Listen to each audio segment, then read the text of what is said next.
یہ اسپیسیفکلی ولید ابن عقبہ کے بارے میں نازل ہوئی تھی یہ آیت کہ اس نے ایک غلط خبر دے دی تھی کسی قبیلے سے متعلق کہ وہ اطاعت اختیار کرنے کے اعتبار سے وائلنس کر رہے ہیں اور انہوں نے بغاوت کر دی ہے. اللہ کے محبوب صلی اللہ علیہ وآلہ وسلم کو اللہ تعالیٰ نے وحی کے ذریعے بتا دیا، ادروائز نبی الاسلام نے تو لشکر روانہ کر دیا تھا. تو یہ اسپیسیفکلی اس سے متعلق نازل ہوئی کہ اگر کوئی فاسق خبر لے کر آئے، اور یہ فاسق اسے کہا جا رہا تھا جو صحابی تھا، مسلمان تھا، کلمہ گو تھا، لیکن طلقاء میں سے تھا. فتح مکہ پہ جن لوگوں کو معافیاں دی گئیں ان میں سے ایک تھا یہ. اس کا والد بہت خبیث انسان تھا، عقبہ ابن ابی معیط، جس کے بارے میں بخاری مسلم میں آتا ہے کہ اس نے نبی الاسلام کے کندھے پر اور آپ کی گردن مبارک کے اوپر اوجڑی رکھ دی تھی، جو سیدہ فاطمہ سلام اللہ علیہا نے آ کے ہٹائی تھی بعد میں. تو اس کے بارے میں یہ آیت نازل ہوئی. خیر یہ کوئی سدھرا نہیں ہے، اس کا پھر آگے معاملہ چلتا ہی رہا ہے. جز رفع الیدین میں امام بخاری نے اس کے بارے میں نقل کیا ہے کہ یہ اپنی بیوی کو بہت مارتا تھا. نبی الاسلام نے کافی دفعہ سمجھایا، پھر بھی باز نہیں آیا، تو نبی الاسلام نے اپنے دونوں ہاتھ اٹھا کے اس کے لیے بد دعا کی تھی. یہ بد دعا ہوا شخص ہے. ٹھیک ہے، امام بخاری اس روایت کو جز رفع الیدین میں اس ثبوت میں لے کے آئے کہ ہاتھ اٹھانا جو ہے یہ جائز ہے. اچھا، وہ ہاتھ اٹھانے میں رفع الیدین والی روایتیں بھی لے کے آتے ہیں، اور جس موقع پہ نبی علیہ السلام نے کوئی ہاتھ اٹھا کے دعا کی ہے نا، اس کو بھی لے کے آئے. مثلاً جو مسلم شریف میں اوپر تلے کئی احادیث ہیں کہ بقیع غرقد قبرستان میں نبی علیہ السلام نے ہاتھ اٹھا کے 3 دفعہ دعا کی تھی جو بقیع کے دفن شدہ لوگ ہیں ان کے لیے. تو یہ روایت بھی مسلم شریف والی جز رفع الیدین میں امام بخاری لے کے آئے ہیں ہاتھ اٹھانے کے ثبوت میں. رفع الیدین والی تو الگ سے لے کے آئے ہیں، اس طرح ہاتھ اٹھانے والی بھی لے کے آئے ہیں. بیسیکلی انہوں نے حنفیوں کا رد کرنا تھا کہ ہاتھ اٹھانا جو ہے نبی علیہ السلام کی سنت ہے. بہرحال یہ جو ولید بن عقبہ ہے، اس کے معاملات آگے چلتے رہے ہیں. یہی وہ شخص تھا جس نے مسلم شریف میں تفصیل کے ساتھ آتا ہے، اور بخاری میں بھی حضرت عثمان والے چیپٹر میں، کہ اس نے فجر کے 4 فرض پڑھا دیے تھے شراب پی کے. اور جب سلام پھیرا تو لوگوں نے کہا یہ کیا کیا؟ تو اس نے کہا اگر کم پڑھائی ہیں تو میں اور پڑھا دیتا ہوں، حالانکہ پہلے ہی 2 فالتو پڑھائی ہوئی تھی. پھر لوگ قریب آئے، انہوں نے قریب سے سونگا تو پتا چلا کہ اس کے تو منہ سے بدبو آ رہی ہے اس کی شراب کی. تو ظاہر ہے کہ پھر لوگ سیکھ پا ہو گئے، کچھ عرصے سے برداشت کر رہے تھے. حضرت عثمان نے اسے گورنر لگایا ہوا تھا، ان کا یہ رشتے میں بھائی بھی لگتا تھا. تو دیکھیں کہاں تک بات گئی ہے، یعنی اس نے اپنی اصلاح کوئی نہیں کی. حضرت عثمان کا دور آ گیا اور کرتوت اس کے دیکھ لیں، کہاں فتح مکہ پہ مسلمان ہوا اور کہاں یہ چلتے چلتے یہ ساری صورتحال. پھر حضرت عثمان کو لوگوں نے خط لکھا اور کہا کہ یہ اپنا تحفہ واپس لے لیں، ہم نے ابو موسیٰ اشعری کو کوفے کا گورنر لگا دیا ہے.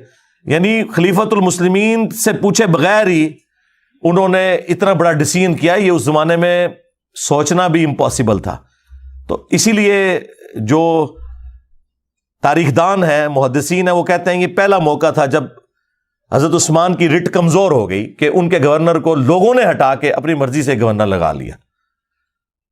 اب جب وہ یہ واپس پہنچا ادھر مدینہ شریف، تو بخاری میں موجود ہے، مسلم میں ذرا تفصیل کے ساتھ ہے.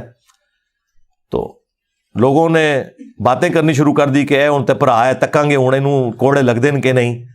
لیکن وہ تو حضرت عثمان تھے نا، وہ کیسے دین کے معاملے میں کوئی کمپرومائز کر سکتے تھے. تو حضرت عثمان نے کہا میں کوئی لحاظ نہیں کروں گا. سیدنا علی چونکہ چیف جسٹس تھے اس وقت، تو حضرت علی کو کہا کہ ٹھیک ہے، اس کے اوپر جو مقدمہ بنتا ہے وہ کریں اور سزا دیں، اسے کوڑے لگائیں.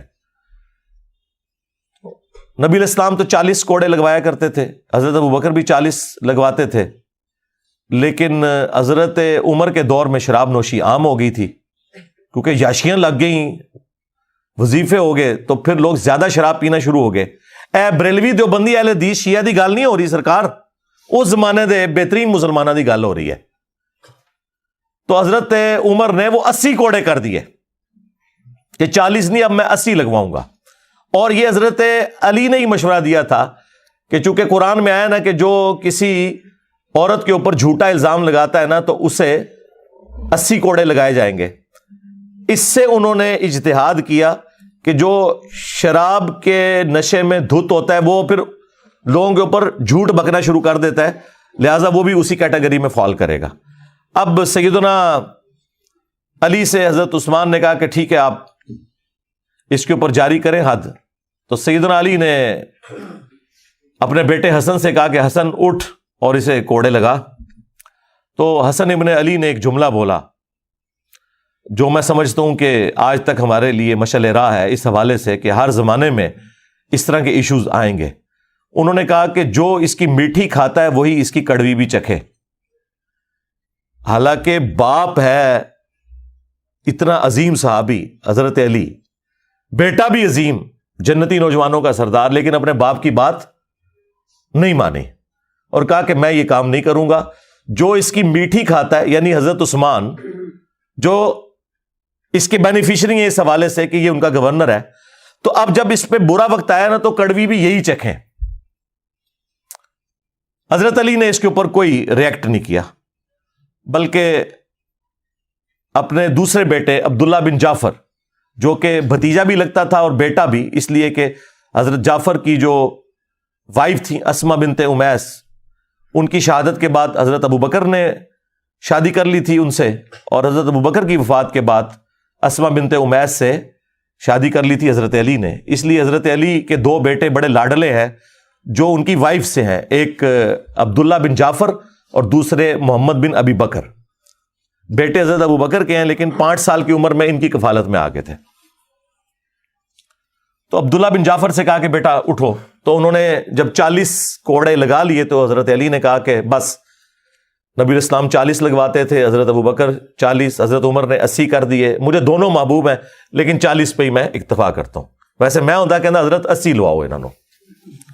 حضرت علی نے وہاں بھی نرمی کا مظاہرہ کیا, اور وہ حضرت حسن اس لیے کہہ رہے تھے کہ یہ بنو امیہ سے ہے, ہم بنو ہاشم سے ہیں, جب کوڑے ہمارے ہاتھوں سے لگیں گے تو ایک نیگیٹو سائیکالوجی ڈیولپ ہو جائے گی ان کے اندر, تو اس لیے انہوں نے انکار کیا. بہرحال یہ مجھے ضمناً یاد آ گیا, یہ الگ سے ایک ٹاپک ہے چونکہ اس کے ساتھ جڑا ہوا تھا.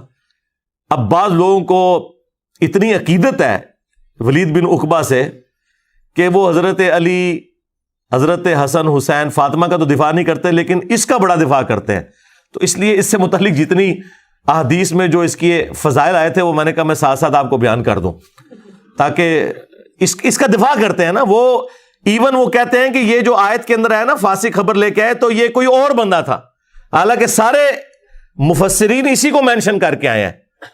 تو میں نے کہا اگر نہیں ماننا تو میں تمہیں مسلم شریف سے اس کے فضائل بیان کر دیتا ہوں, میں امام بخاری کی جز رفع الیدین سے بیان کر دیتا ہوں صحیح سند کے ساتھ. وہاں تو تمہیں حنفیوں سے لڑنے کے لیے وہ روایت پیش کرنا پڑتی ہے نا کہ حضور نے ہاتھ اٹھا کے بدعا کی تمہارے اس بزرگ کے لیے جس کا تم دفاع کرتے ہو. تو ظاہر ہے کہ وہ ایک خاندان امیہ کی محبت تو انہیں پلا دی گئی ہے نا, جس طرح بنی اسرائیل کو بچڑے کی محبت پلا دی گئی تھی. ہاں جو اچھے لوگ ہیں, اب جنگ صفین میں کئی ایسے لوگ ہیں جو بنو امیہ سے ہیں اور حضرت علی کے ساتھی تھے, ظاہر ہے ہم انہیں تو برا نہیں سمجھتے. یا نعوذ باللہ من ذالک حضرت عثمان غنی رضی اللہ تعالیٰ عنہ یا عمر بن عبدالعزیز رضی اللہ تعالیٰ عنہ, انہیں تو برا نہیں سمجھتے, نعوذ باللہ. کیوں اپنا ایمان برباد کریں گے؟ اگرچہ نبی الاسلام نے کیٹاگوریکلی کہا ہے. مجھے لوگ کہتے ہیں نا یہ آپ بنو امیہ ذکر کرتے ہیں تو آپ پورے خاندان کو لپیٹے میں لے رہے ہیں, تو نبی الاسلام نے بھی اسی طرح گفتگو کی ہے.